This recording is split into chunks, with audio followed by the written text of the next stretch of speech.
Iman tentang qadar biasanya dibandingkan dengan qada dan qadar. Ridho dengan qada, iman dan ridho dengan qada qadar Allah. Itu maknanya apa?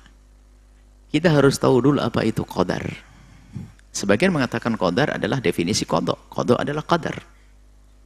Mengatakan qada adalah pengetahuan Allah terhadap apa yang telah terjadi dan akan terjadi. Qada. Ini definisi. Qadar adalah apa yang Allah berlakukan terhadap makhluknya sesuai dengan qada, sesuai dengan apa yang Allah ketahui. Ini loh yang dimaksud kita iman dan ridho dengan ini semuanya. Qada, pengetahuan Allah terhadap apa yang terjadi dan akan terjadi. Seperti ini, Allah Maha tahu dari zaman azali bahwasanya Anda nanti di tahun 10 tahun yang akan datang akan mempunyai anak-anak jadi ulama-ulama. Allah sudah tahu. Allah sudah tahu. Berarti sudah diketahui dengan qada Allah. Tapi belum nikah ya, belum. Setelah menikah baru terwujud nama qadar Allah. Apa yang Allah berlakukan kepada Anda dan anak Anda sesuai dengan qada Allah. Ini loh yang harus kita imani dan kita ridhoi. Orang menjadi kafir, artinya kita itu ketentuan Allah. Beda kita ridho dengan kekafiran. Ridho kekafiran nggak boleh. Tapi ketentuan Allah seseorang menjadi kafir harus kita rela. Nggak bisa kita membantah itu semuanya. Kemudian di sini ini yang harus kita fahami. Memang ini pembahasan panjang tentang qadar, sehingga ada perbedaan yang sangat tajam antara kita kaum Asy'ariyah, Asy'ariyah, Ahli Sunnah, kemudian Mu'tazilah dan Jabariyah. Ini kan seputar-putar di masalah ini. Nah, maksudnya ridho dengan apa yang Allah berlakukan itu adalah kita nggak usah mengkritik tentang kenapa Allah berbuat seperti itu. Ini sangat berbeda dengan tanggung jawab kita. Ini berbeda. Usaha kita, doa kita termasuk dalam wilayah ketentuan Allah. Qada dan qadar Allah. Jadi kita berbuat begini. Ini sudah ditentukan oleh Allah. Kita harus ridho itu semuanya. Maksudnya ridho ini nggak perlu protes. Jadi apa yang sudah kita lakukan, sedang lakukan, akan lakukan, Allah sudah tahu. Maka dalam urusan ini jangan sok jadi Tuhan. Seolah-olah tahu apa yang terjadi di esok hari. Maksudnya apa? Ada orang berkata, kalau memang sudah ditentukan saya ini menjadi ahli neraka, atau kalau memang ahli surga, biarpun saya dosa akan tetap masuk surga. Berdasarkan kan sudah ketentuan dari Allah. Sudah masuk dalam qada-qadar Allah dan kita harus ridho. Ridho gimana? Kalau memang saya ahli surga, biarpun saya maksiat kan saya masuk surga. Itu namanya ente sok. Siapa bilang ente ahli surga? Siapa bilang ente ahli surga? Urusan itu kan hanya Allah, qada-qadar Allah hanya Allah yang tahu. Sebaliknya, ya biarpun saya beramal banyak, kalaupun saya ahli neraka, kata ahli neraka. Kebalikannya. Ini juga mendahului Allah. Siapa yang bilang ente ahli neraka? Lalu gimana? Kita tidak tahu apakah kita ahli surga atau ahli neraka. Itu semua Allah yang tahu. Maka kita jangan sok tahu. Akan tetapi Allah telah memberikan kepada kita jalan untuk kita ambil. Jangan berkata, ya kalau jatah saya kenyang, biarpun saya tidak makan kan tetap kenyang nih. Nah, ini adalah kurang-kurang ajar. Nggak ada urusan begininya. Urusan dunia itu nggak ada yang begitu. Yang ada urusan akhirat ngentengin tuh. Nah, kalau mau saya ahli surga, biarpun siapa tetap ahli surga. Nah, ini ada. Tapi urusan makan nggak ada. Ada sate di situ, makanan enak, dia lapar. Ayo makan. Enggak. Kalau memang saya akan kenyang, niscaya saya pasti akan kenyang. Oh, dia sakit. Nggak ada demikian. Lalu bagaimana caranya? Usaha. Allah ngasih akal, ngasih keinginan. Maka keinginan kita. Nah, keinginan kita ini saya berkeinginan untuk mengambilnya. Usaha, termasuk doa usaha, maka usaha kita ini dalam rentetan ketentuan Allah, qada qadar Allah, dan tidak akan merubah. Di mata kita rubah, saya haus minum, saya lega. Tapi sebenarnya itu sama di bawah pengetahuan Allah. Allah sudah tahu. Kalau kita bakal puas dengan minum, kita kenyang, itu Allah tahu. Hanya kita sebagai manusia belum tahu, maka kita berbuat seperti yang orang yang tidak tahu. Jangan sok tahu. Makanya apa? Saya lapar, saya makan. Saya haus, saya minum. Itu yang hendaknya kita lakukan. Pengen surga, jalan rasanya, jalan kanan. Neraka, kiri. Ada jalannya, sudah dikasih oleh Allah. Nah, jangan melawan ini. Allah kasih petunjuk, ini jalannya. Biarpun orang sudah menti di jalan benar, kepleset ada. Itu urusan Allah, bukan urusanmu. Dan siapa yang mengatakan kamu bakal kepleset? Selagi kamu nginti jalan benar, insya Allah sampai surga. Ini loh jalan kanan, jalur kanan. Amal baik, sholat, sedekah, terus. Ujungnya mana? Surga. Tapi kok ada orang kepleset? Ya ada orang kepleset. Tapi apakah kamu bakal kepleset? Ya nggak tahu. Kalau kau kepleset, ya jangan pengen kepleset. Lalu bagaimana? Titi jalan benar, nanti masuk surga. Enggak deh, saya bikin jalan kiri aja nanti masuk surga. Wah, ini nggak benar, salah. Kayak nggak mau makan, pengen kenyang tadi. Maka kita harus membedakan ini. Qadha qadar itu pengetahuan Allah, sudah selesai, bukan pengetahuan kita, pengetahuan Allah. Adapun kita mengimani bahasanya semua yang terjadi ini di bawah ketentuan Allah. Sesuai dengan qadar Allah dan qadha Allah. Di bawah pengetahuan Allah, iradah Allah, selesai. Cuman kita apa? Allah kasih akal kepada kita untuk berbuat sesuai dengan apa yang Allah ajarkan kepada kita. Allah beri akal kita. Keinginan, rasa haus, lapar, kita ikuti. Jangan dilawan itu semuanya.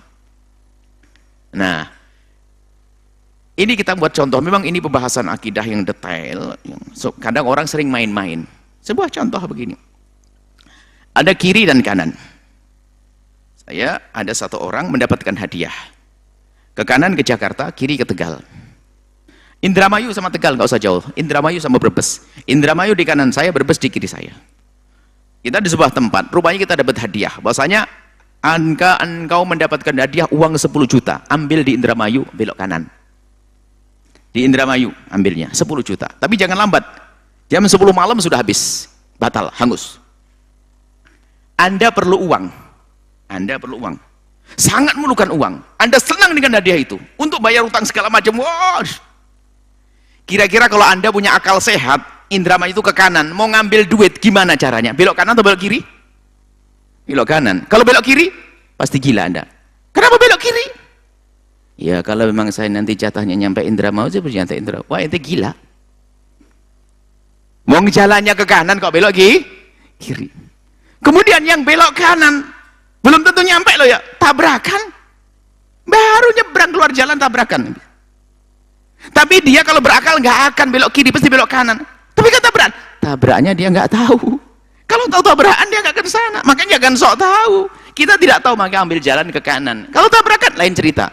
Yang belok kiri, apakah pasti tidak nyampe? Belum tentu, bisa saja nyampe. Baru belok kiri ketemu temannya. Hei, lu kemana? Oh, lu kangen? Ikut saya aja. Nyampe Indramayu, bisa jadi. Tapi kan tidak tahu kalau bakal ketemu temannya. Makanya kan sok tahu. Itu. Artinya apa? Jalani apa yang Allah berikan petunjuk kepada kita. Selesai, itu tugas kita.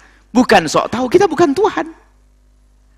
Seperti halnya, gambar ini kita harus buat contoh yang banyak. Seperti halnya kita membuat sebuah kisah film Islami mendidik. Kalau ada jadi penonton, jangan sok jadi sutradara. Paling enak jadi penonton. Ya kan? Sutradara, mas ceritanya beda sutradara.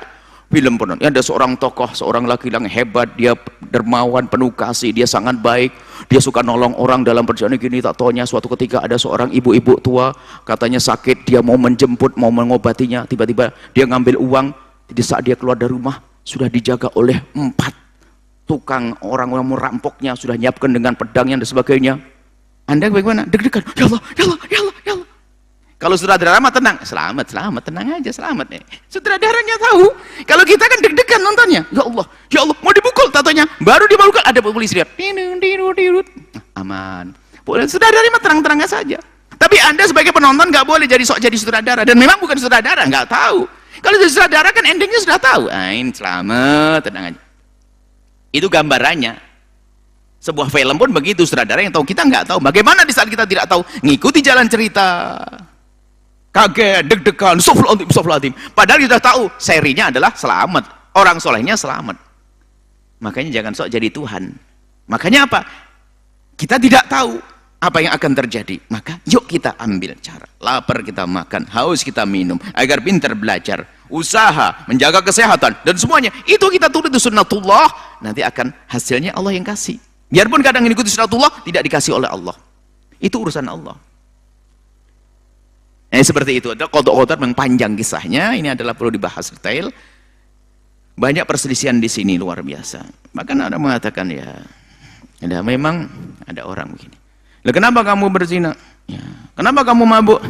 Ya, karena Allah yang menjadikan saya mabuk. Oh ya, bagus, Masya Allah, hebat ente. Ambil palu jedok, cetek jidatnya. Kenapa kau pukul aku? Ya, ini kan Allah yang menjadikannya. Itu aja loh, kayak enaknya. Susah banget sama orang begitu. Ini. Jadi, kita harus tahu qada qadar. Kemudian setelah itu, kita, ini qada qadar ilmu Allah. Pengetahuan Allah terhadap apa yang terjadi. Adapun urusan kita adalah urusan dengan apa yang di hadapan kita, sesuai dengan petunjuk dari Allah kita jalankan. Yang dimaksud dengan ridho dengan qada dan qadar itu adalah ridho dengan ketentuan-ketentuan Allah yang sudah Allah berlakukan, nggak usah protes.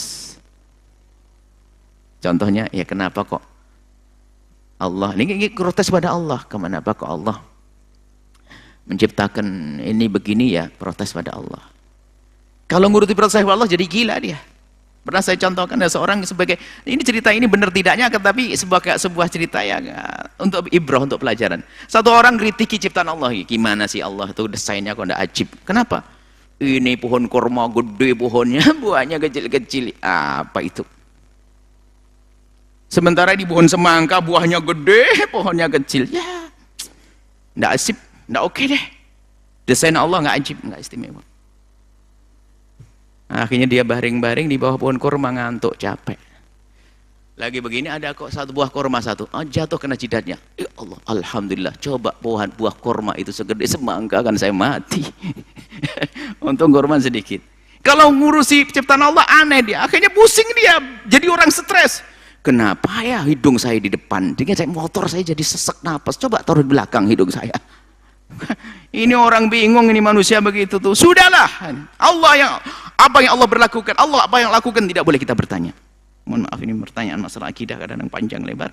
Insyaallah kita belajar masalah akidah dalam pembahasan khusus akidah. Tapi sudah ditanyakan harus disampaikan, dan kadang perjawabannya panjang dan lebar karena akidah masalah keimanan, supaya tidak kita salah di dalam memahami akidah. Wallahu a'lam bishawab.